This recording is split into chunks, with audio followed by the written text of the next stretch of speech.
Hello, everyone, and welcome to another episode of Car Wash Magazine Live. I am your host, Matt DeWolf, and here we go, my friends. All right, so today we're going to be talking about talent. All right, so if you are fortunate enough that you have no problems finding great people and keeping them around and, developing career paths for them, and you just have rock stars, you have no problems, this isn't going to be the episode for you. But I don't think there are too many folks out here who are in that space. We can all use a little help when it comes to finding talent, keeping that talent, and empowering our people to do more. So we're going to talk about that a little bit today with Jason Woodward from Sudzy Salmon Car Wash in Alaska. So we're going to get to that in just a minute. Before we get there, though, we've had a busy couple weeks here. So this week in Car Wash, we've got some news to share with you all. We've got, let's see, what do we got up first? We've got Sonny's and Pico, two stalwarts of the industry, two names that everybody knows and has respected over the years, have joined together, so that's really interesting. We're all going to be watching that pretty closely to see what that means and how that kind of evolves both of those companies' kind of approaches, so we'll stay tuned on that. That's going to be really fascinating. Staying in that same vein of things joining, Pure Magic and industry all-star Jim Rooney have joined up with Mammoth Holdings, so that's a great move for both of those organizations. Excited to see what comes out of that. We've got more expansion coming from L Car Wash down in South Florida, expanding northward. They acquired 3 new locations as they're kind of growing their brand. And then we've got Express Wash Concepts, who we see kind of a lot because that's Moo Moo, Flying Ace, and Clean Car Wash. They are expanding outside of that kind of Ohio region and are moving east and have some acquisition activity in Virginia. So that's pretty cool. You may remember a couple of weeks ago we were talking about air fresheners and a campaign that Express Wash Concepts did where they raised $35,000 for local charity with special edition air freshener. So it was a super cool kind of concept, and the scent was sweet pea, and I got one. Okay, so I think for me this one's not right. It's pretty floral. It's a cool looking air freshener though, if you can see that a little bit, kind of, sort of. My scent's probably like, I don't know. I want something like baseball glove, like freshly oiled baseball glove, or maybe just like Ozium, like new car scent, something super fake. That's my jam. So, speaking of things in the scent world, I don't know if you all saw this video, but it cracked me up. Take a look real quick. Hey, are you smelling the melon? I'm smelling melon. Are you smelling the melon? Bro, I'm smelling the melon. I'm definitely smelling the melon. All right, so a new scent to blow your rind. That's watermelon scent at Splash Car Wash in Arkansas. Super fun video. They were obviously having some fun with that. I'm not sure what's up with the guy popping up out of the back or why they were keeping him there, but that is not how you keep people around. That is not top talent. All right, so something else I want to congratulate everybody on or mention this week is our friends at Great White Express Car Wash, Debbie Whitlock, and the entire team down there. Congratulations on getting to 1 year with your business. That's super awesome, especially given the fact that you started in maybe one of the worst times you could have started this thing. So congratulations to you all for that. You did combine that effort. I'm going to show a quick photo here for folks. You did combine that effort with a little bit of May 4th celebration. There's the team at Great White Express. I think that's the team. It's hard to say. They're a little bit out of this world. So they did combine that. They had ice cream trucks and gave away a bunch of food and just kind of celebrated and raised some money for some local charities there in the area. So kudos to them for that, and congratulations again for you all on there. So in ICA land, I did want to talk real briefly with you all about an event that you maybe haven't seen come across your desk. It's the Executive Management Institute. And so what is that? It's basically like a micro MBA for car washers. So you get to kind of go to a campus, have this cohort experience with other car washers and up and comers, and kind of experience that and learn from some of the best. So it's super cool. The last one was at Notre Dame. We've partnered up with Indiana's Kelley School of Business for this next one. Take a look at what some of the previous attendees have to say about the program.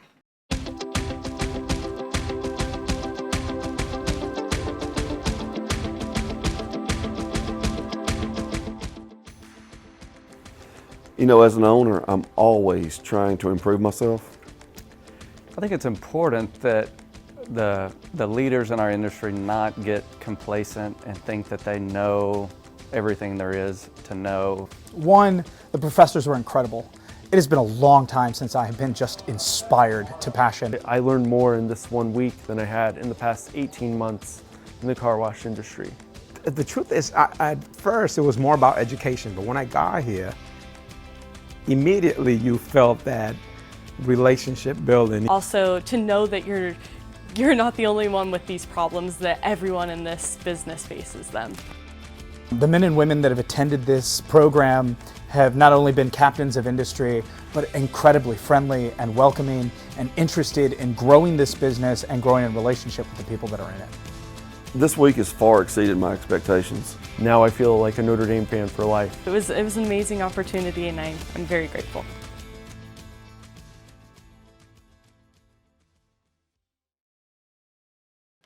There you go. So that's the program. That's some of the folks who have gone through that program. You may recognize some of those individuals from previous shows of this, or maybe you've run into them. Maybe you've seen them on some of the social media channels and stuff.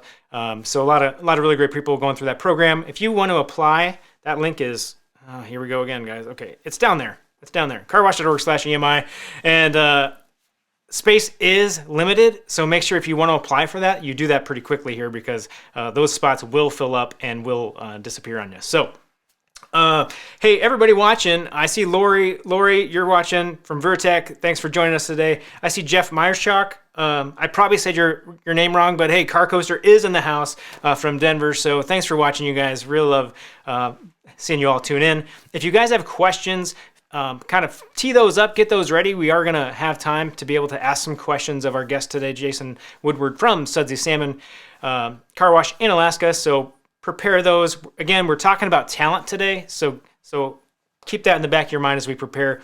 Last week, we had our exclusive marketing panel here to talk about all things kind of social, right? And the whole goal was trying to bring you back some sanity in your life. In case you missed it, and I don't know why you would, but in case you missed it, here's a great little tip from Beth Martin. Great social content will never, ever replace poor on-site customer service. So we can sit here and talk social all day and allocate all this time and money and resources towards having, these great social channels, but make sure that you're keeping your eye on the big picture. So that's my soapbox for today. Great advice. Great tips. If you want to catch that full episode, you can do that at carwashmagazine.com.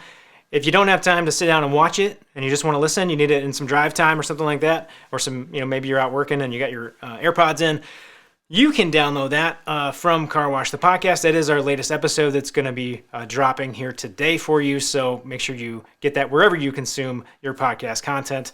All right, guys, you know what time it is? It is time for...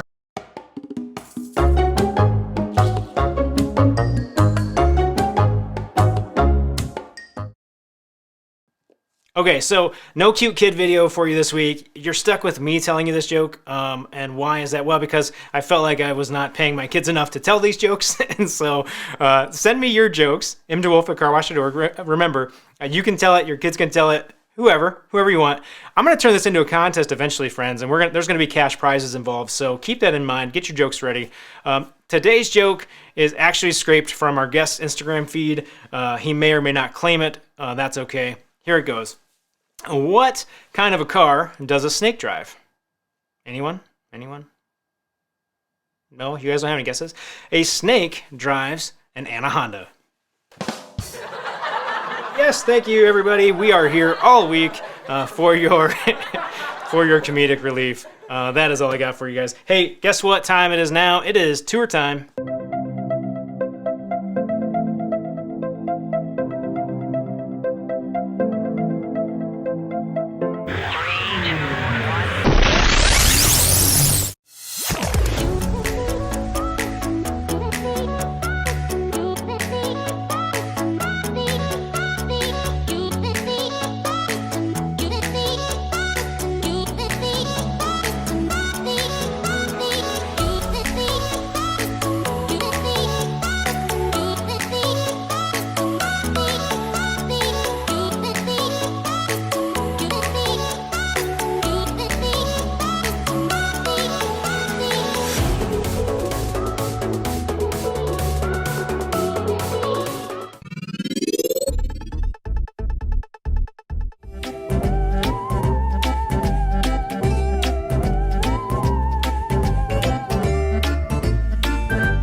Follow us on Facebook and Instagram so you won't miss out on any of our special promotions.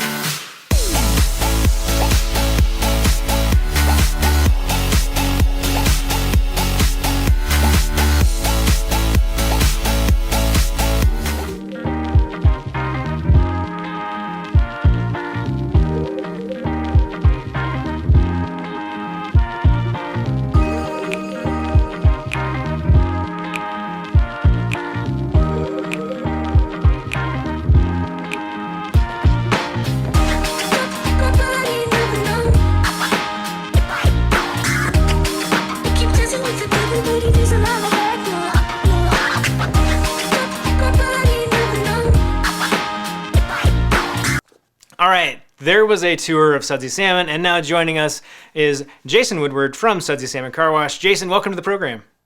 Hey, Matt, thanks for having us. I super appreciate Claire introducing us, and I think it's going to be a fun little conversation here. Yeah, I'm super excited. Hey, look, I know there was the shot in that tour video of the cow and the dog wash. That's probably not happening every day, right?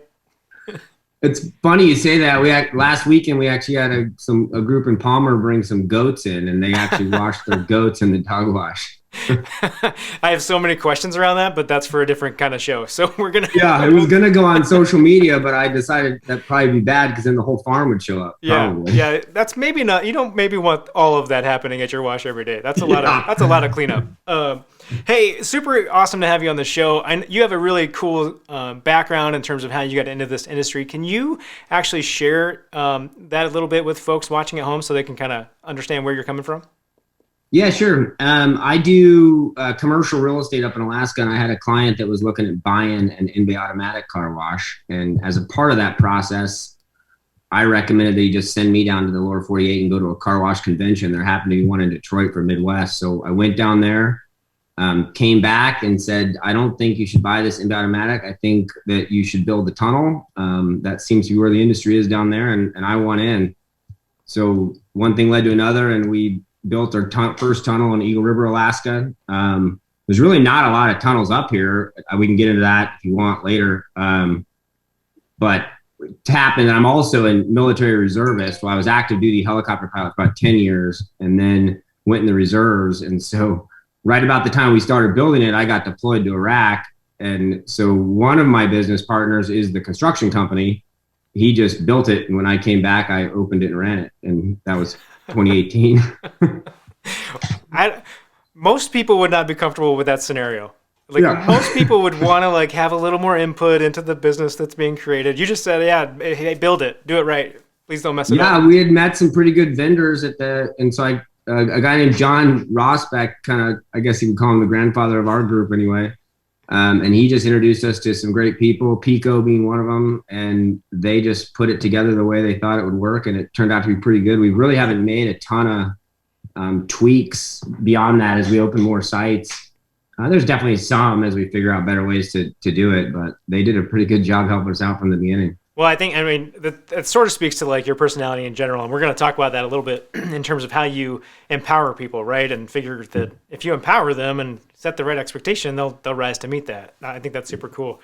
I want to know a little bit about that Alaska market and kind of what you had to do and what was the rationale behind there not being tunnels? What made this market ripe for you from a tunnel perspective?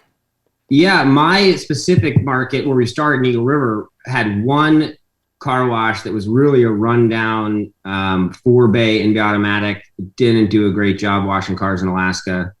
I think really where it came from, in my understanding, is that we used to have a ton of the Hanna tunnels up here back in the day, and they all ran cloth. And some of the cars are so dirty when they come in that there was a big issue with scratching cars. The dirt picks up on the cloth wasn't always clean.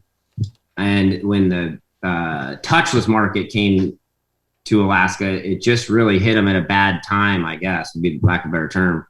And most of those tunnels, they probably had made their money. A lot of them were shut down. A lot of them were, if you look at, when we do appraisals now, you can see all these old tunnels that were just shut down. Mm-hmm. And I think they probably made their money and got out and just didn't want to compete.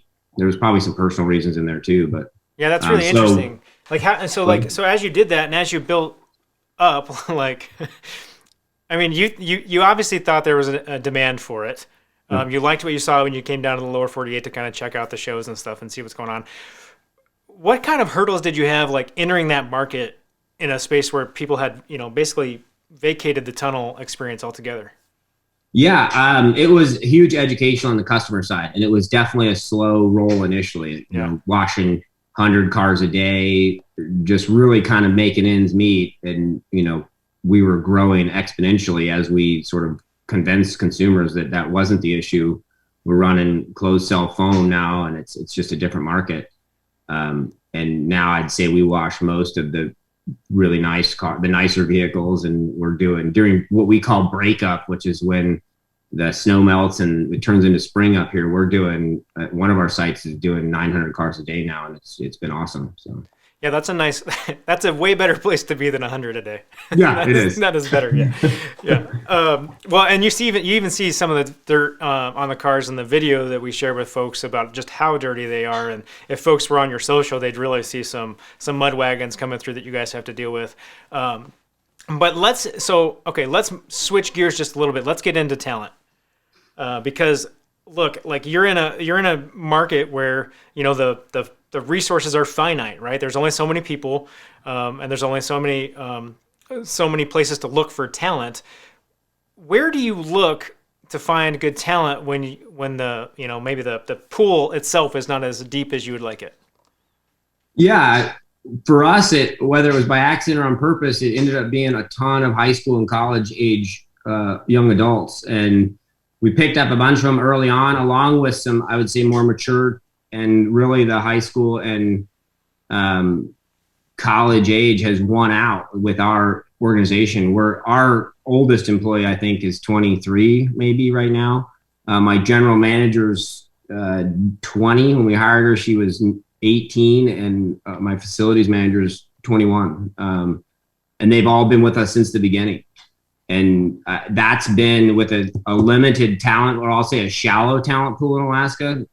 It's just been awesome. I haven't had any issues through COVID. I haven't had challenges finding employees. We always have a wait list, if for lack of a better term, and they do an awesome job. And they've gotten out of where we've sort of grown them through a lot of the systems and processes that, you guys provide. Now we've been able to grow guys from, this is my very first job when I'm 16 up to leading, operating one of our sites. So, well, and you make it sound easy, right? Like, oh, just go to the high schools and find some good kids. But there's a magic piece here that you're not telling everybody. Tell everybody, like, actually how you do that, like what's required. Yeah. So I took it as a piece out of I do all the Naval Academy recruiting for the state of Alaska. It's not really recruiting; it's more information management. And they have a called community influencers. And so those community influencers are high school coaches, counselors, people like that. And we use those people to, one, tell the story of the Naval Academy. And so we send them to Annapolis and show them what it's like. And then they come back and go, wow, this is a great opportunity. We should maybe tell some of our students that would qualify for this. So I kind of took that to the car wash world and said, why don't we do the same thing? We'll get a free fast pass wash for these guys, or a fast pass, and talk to them. And so my general manager and my facilities manager right now came from the high school wrestling coach, who is one of our community influencers. I've also got the the counselors. I have a few of those. And so whenever I go to a new market, I look to that and I start pulling from those people. And so then I end up getting a lot of like captains of the teams, things like that. And they can't work a lot early on, but they don't need to, it's not like a huge learning curve to prep a vehicle. And then the cream rises to the top, and they self-discover through a lot of our training that, hey, I think I want to be in a management role. We don't call our shift leaders, we call them shift captains. So it's more like sports team, captain of the sports team, which they relate to very well. And then there's no line, if you will, to move into these higher leadership roles. I call it more of a field, just like we are in sports. And so we pick the best from the field, and some guys just don't succeed in that role, and we give them a shot, they test out, and then they get moved back to something where they fit a little better. And, they seem to be much more receptive to that than I would say more mature people who tend to, when they get demoted, for lack of a better term, they move on. Our guys are like, yeah, it didn't work out for me. I didn't like being the captain, but I love washing cars.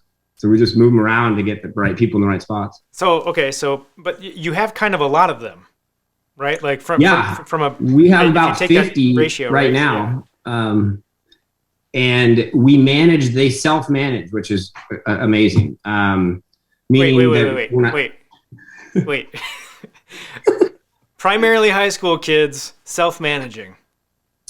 Yeah, the ones that are fitting in the right spot for the captains and the shift managers, we run a system. It's called the system we use is home base, but there's a ton of them out there, and it's basically like a social media solution for scheduling. So all I do is tell them what the requirement is. So for example, during breakup, our first site we built requires more preppers to keep a throughput that we want. So I'll say, hey, the requirement this time of year is 4 preppers, 1 shift manager, and I'd like a guy running the parking lot. And from there, they take it and they schedule each other and they trade. And I tell them that they need to put their availability into the system 2 weeks in advance. And not maintaining that standard is a reason to be let go. And so therefore, the guys that are doing the scheduling have the ability to know what their availability is. And then if they're inside the 2 weeks, they're expected to trade on their own. And they do it all within the system. So I adjust the requirement, they fill the holes. And we don't really have any issues beyond that. And it's gotten to where I don't even really log into the system to look unless I want to like send a message to them all and say thank you. Huh. That's amazing. I mean, it's one of those things where there's different schools of thought, right? Like some people feel like you need to really manage, and especially as folks are younger, that you need to put all these rules and things in place for them. But the reality of it is that they're going to rise up to the expectations that you set for them, so long as they just have a little bit of loose structure there to be able to kind of do what they need to do. But if you set a high bar, they're going to get to that high bar. Yeah, I agree. I think for me, I had never managed shift employees before, which just sounds crazy. I mean, I was a real estate guy, so I had independent contractors that I managed, and then in the military, everybody's on salary. So I really wasn't sure how to do that. Came into this, and so it sort of figured itself out, I guess, for lack of a better term. And I looked at it from the perspective of, hey, the government gave me a multi-million-dollar helicopter to go fly in Iraq when I was in my early 20s. Why can't these guys run a car wash? Yeah. And they absolutely can. Yeah. And they do it very well. I love that. Any tips for from just like an empowerment perspective, like how do you let them know, or how do you structure it so that your employees know that they're empowered to do these things and to make these calls and to run the ship? Yeah, so I have weekly meetings with the lead. I mean, early on, I was heavily involved. I was there all the time, everything. Now it's moved into more of a weekly leadership meeting. And they definitely, early on are a little bit leery of the responsibility and the rope they have, I guess. But they figure it out, and we do it through training and education, I think. And now at this point, our training really goes from the day they show up all the way up through the EMI that you talked about earlier. We're sending 2 guys to that this year. And then we've also fully adopted the new LMS system, which has been phenomenal for us to allow them to sort of do that initial training up through loader and then go beyond if they want. And it's really self-discovery. So they kind of go in there, and if they want to do the site manager training, then that's who we'll pick from, is guys that have done it. If they want to be a shift captain, then they should go do that training. And then when we need one, they're on the field. And there's a lot of leadership training that goes into that. And I think that's where it comes from. So, okay, we're going to come back to that in just a second. I want to recap for folks kind of watching at home and listening. 2 key components we've talked about here in terms of like how to find top talent and how to like make sure they work out for you. Number 1 is relationships. So this community influencer concept of not the influencers like social influencers like people who are connected in your community and know people. And so going to, for Jason, it's going to community like the wrestling coach, high school counselors, those kinds of folks, and building relationships, taking those folks out to lunch, having conversations, and letting them really understand what the car wash industry is about and what kind of opportunities are there. That's one, relationships. And then the second piece that we're talking about really is empowerment, right? So how can you empower your people to kind of run run and lift up and be able to meet the expectations that you set for them. So those are the first two areas we got into. We're going to talk about development next, and I think this leads right into the lead conversation that you were kind of taking us down. If you guys watching have questions, do put those in the comment boxes here. We will answer those for you the best we can. So coming back to development, you were talking a lot about training. Obviously, when you were talking about empowerment, a lot of that was around having a good system at the core, right? You have your home-based platform that you use, and you're able to like take the vision and put it in there. What was it about? Like, why lead? Why did that make sense for you? We were doing a different system before, and we were finding that we were creating a lot of our own content, and it also really didn't speak to the Gen Z environment. And so when I saw the lead, actually, we started off with EMI, and we're sending some guys to that. And then I didn't realize the two were different until we got further into it. But once I got into the lead side of it and was talking LMS with Claire, I realized that the content was a lot more engaging, and it also gave me the ability to add our own content to it. So that empowered my managers and even all the way down to the shift captain when they saw an issue to create content or a solution and have a place to actually scale it or put it out. That was really what got my attention. So then I have the general manager, who's phenomenal. I mean, she's been awesome growing up. She's probably going to go to, I think she's got into nursing school. So I may lose her, but I'm trying to convince her car wash is a place to be. But she's probably watching this. I just turned her loose on it. I introduced her to Claire, and I mean, she's so awesome that's, I think, why we're talking, that Claire was like, oh my gosh, you need to talk to these guys. And she is that 20-year-old who gets what is going to be engaging for another 20-year-old that I don't get. And she's created an awesome platform now where they can sort of go through the system all the way from hello to, we broke it up a little bit from the way you guys did it. I mean, at the end of the day, the ultimate vision is that they can get to where they have their, what's it called? The certified car wash manager designation. Yep. And that's because a lot of the people that we hire, they don't come in as their first job thinking this is going to be where they spend the rest of their lives. And I don't want them to think that. Yeah. And so we're creating this environment for them to have a designation or something that they can go on somewhere else and use. And we had our first employee. She was the captain of the soccer team and captain of the cheerleading team. I think she was student body president too, is now going to college in lower 48. And she just went and interviewed and is working for another car wash as a man and walked right into a manager role. And I think that was without the designation. So now I'm looking at, okay, well, how can I get to these guys have that capability? So when they go to college, they can actually walk to a car wash, which is a fun environment of typically people that are their age, and have, hey, I have the certified manager designation. I want to walk in at a higher pay rate. Yeah, I love that. They should be able to. Yeah, I mean, being able to equip people to move on and move up in life, whether that's with your business or whether it's somewhere else, is super awesome. I love that you guys are doing that. I wanna ask one more question here, maybe two more questions. One more question here around this concept of development, because one of the key pieces here is what we just talked about was, having some training in place, having a structure, having something that can kind of develop the people along the way. And you're doing a great job of leveraging lead to then show career pathing and let people see that they can get recognized for that. The second part is recognition, right? So you guys are doing some cool things with recognition. Can you talk about that a little bit? Yeah, sure. We do. I mean, this is really my big point to get in front of the whole company now, because it's grown enough that some of them I don't even know until we have these meetings. You probably saw in the video, they all get a vest. The vest has their name tag on it. There's also a spot for one patch. And those patches are, every quarter we give them out. There's some numbered ones, which are based on tenure with the company. So there's some bragging rights there for, guys who have 24 or 36 months. It's about all we have at this point. But there's also some fun ones like the OG patch. Our very first site had peacocks. And so if you get the peacock patch, you opened a site. So a lot of guys are, hanging around wanting to open a site.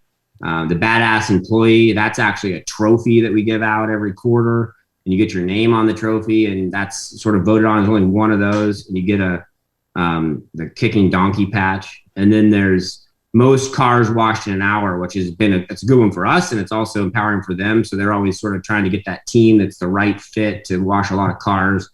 I think we broke the record this last quarter at one of our sites, which was 99. That's a lot of cars during breakup for us because we have to prep everything. So there's a whole part of that. They love that. And then that's all done at what we call our quarterly safety celebration. And they also get bonuses there. And so you don't earn your bonus unless you come to the safety celebration. And that's where it's really my opportunity to say, hey guys, thanks for being safe. Here's your awards. Here's your bonuses. Here's some new swag. Most of my marketing budget is swag related, like hats and stickers and patches and all that, totally driven towards them. And I think that turns around to smiling employees that then lead to customers coming in. And I mean, that's what we want, is them smiling at the customers. So which I have to ask, which patch is the favorite? I think it might be the OG patch, because it carries a lot of bragging rights when you open one, especially if you opened the very first one, which I think we only have 2 employees, maybe 3, that were actually the very first hires. So now though, as we open more sites, we're getting ready to open 2 more. We're working on right now, and so I think the OG patch there'll be a few more of those soon. Yeah, I guess at the beginning, right? It was like, well, here's a patch, I guess. Yeah, you can wear a patch. Yeah, but that just came about like in the last month, really. The patches, and a lot of it came because I needed to have them start wearing name tags, so I knew who everybody was. And then I was like, oh, why don't we add a patch? We do that in the military. It's cool. People love it. They do coins. Those are adults. These guys will love it too. And they do. And they get stickers that they put on their computers and the water bottles and everything else. So that's awesome. That's awesome. What? We have a little time here. I have one more question I want to ask because I think this is kind of a hot button thing. This is not related to talent necessarily, but it is kind of about culture, right? So I want to talk about the cool headsets that you guys are using. A lot of people would say that's a terrible idea, right? Yeah. Like they're in a tunnel, there's moving parts, there's safety issues. You are on the opposite end of that. Why are you all in on those Synetic headsets? Yeah, so we use the Synetic headsets. Initially I was torn on whether I'd let them put their music in there. I thought it was a horrible idea. We accidentally got one that had Bluetooth, and it turned out to be a great idea for this generation. And we have a very standardized prep process. It's kind of like, hey, this is your single job. And really all they need to do is smile. And so when they're able to communicate effectively, which they do with the headsets, so the loader's loading the car and sending it. The rest of the guys are having whatever they're talking about. I'm sure I don't want to be on there hearing that. But they are mixing in, hey, this is a rear wrap, retract, whatever those procedures are. And then they also have music going on, and they have their own music. And talking to them at that age group, that's just what they do. And then the shift captain, he has a red headset and a red vest, and he's out in front, or he's out meeting the customers. He's able to really quickly communicate with the customers back to the team for a rewash. Or if he's down in the mechanical room working on something, there's an issue, they can get him to come back. So it's really become a part of their workflow, just like a construction team. I mean, they're wearing headsets, communicating with each other to do much more complicated tasks than the car wash. And we don't have safety issues. I mean, I had one safety issue, and it was a guy pulled out a pressure washer and then hit himself in the face with it and knocked a tooth out. And I mean, that's like the extent of it. So they're doing a good job. The floors are definitely marked off where they're supposed to. They can and can't go to avoid pinch zones, stuff like that. There's a lot of safety that was put into that, but I do think it creates a better culture, and they have more fun working, which leads to them smiling, and customers that comes up all the time like, I have no idea what they're talking about, but they smiled at me. Well, and they actually wear their ear protection, right? That's a big one too. The ear protection is important. We have a tough time with eye protection. Maybe we need to put a movie in there. Eye protection or something. Yeah, that might not work. That might not work. It's like augmented reality. Who knows what'll happen? Super great advice. I like to try to recap this for folks a little bit, and I like acronyms. This one's not a very good one, but we're going to try it anyway. So today, talking about top talent and how do we kind of keep that forefront for us and keep finding top talent and all that kind of stuff. I came up with Redder, and it was Red. Red was better. Red was better, but I had to add the last R. So REDR, Redder. It's relationships. That's going to help you find the people. It's empowerment. It's going to help your people feel good about the job they're doing. It's development, because you're going to bring them along and show them career paths. And it's recognition, because everybody likes to be recognized for the work they're doing. Redder. We're going to leave that out there and see if it fits. Yeah, Redder. I like it. You can have that one. You can use that. I think I will. Yeah. Hey, Jason, it's been super fun having you on the show today. Super excited about what you guys are doing. I know you've got 2 locations right now. You've got, what, 3 in the pipeline? We have 3, well, 2 officially in the pipeline, Okay. a third one that's sort of been picked out. But we're having it, I mean, like everybody, COVID's causing us a pain to get anything going. So If you can leave folks with one last thing, one thing to do when it comes to finding talent, what do you think that would be? What would be the most important thing to do? I think it's the relationships one, the one you started, the R in Redder. Yeah. Build those relationships. That's when. Yeah. That's how recruiting works and how you get the great names. Yep. Super. Oh, right before we wrapped up, we did get one last question. I didn't ask this question because I didn't even think about it. But Lori from Vertec wants to know, what do you do with the people on the wait list? How do you keep those? How do you keep those leads warm and keep them kind of available and interested when they're sitting on that hiring list? Whenever we need a new employee, the first place we go is to our community influencers, and oftentimes we'll pick up someone that's not even never did apply. And then we also go to our employees. Hey, do you know anybody? Again, they may be someone that didn't apply. And when it's someone that did apply, we just, I think this, well, I don't know how they do it, honestly. The shift captains and the site managers do that. But I know that when I need a talented person, I go to well, I shouldn't say that. They're all talented, but yeah. When I need a special person that might be my next site manager, I go to COIs. Yeah, you're working that space. You've empowered your other folks to work the other space and the relationship side. That's a great question, though, Lori. I do like this concept of, like, how do you handle those folks that are sitting on that wait list? There is probably some level of communication that you need to do. As we've talked to a couple of people. Lori might have meant the wait list to be a site manager. Oh, in that okay, case, maybe, yeah. I definitely try to empower those guys, and I keep in close touch with them, and I let them know like what the field looks like. And that's the team in the field. Though. Yeah, totally. That makes more sense. Yeah. Okay. Yeah. Well, either way, if you've got a wait list for hiring, you want to nurture those folks as well. If you got a wait list in your bench and how to develop them, yeah, constant communication, keep them aware of what's happening, transparency. But ultimately, this development path is huge for them because they can see it, right? They can see what's coming down. Totally transparent. Yeah. And they know who else is on it too, and they're talking to them. And it really, I mean, when you pick someone, they almost get it. It's like, that they were probably a little more motivated than I was. That's funny. Well, hey, Jason, thank you so much for joining us today. I'm going to let you get back to the business of washing cars. All right. Sounds good. Thanks, Matt. I appreciate it. Yeah. Hey, guys watching at home, you know where to find this program. We're here every week on Facebook, 11:30 Central Time. And if you are looking for more episodes like Jason's, or you just want to spend a little time learning about car washing, you can do that at carwashmagazine.com, youtube.com, or right here on Facebook. So until next week, my friends, you know what you need to do when you're out there, and that is keep it clean. I'm just having a good day, having a good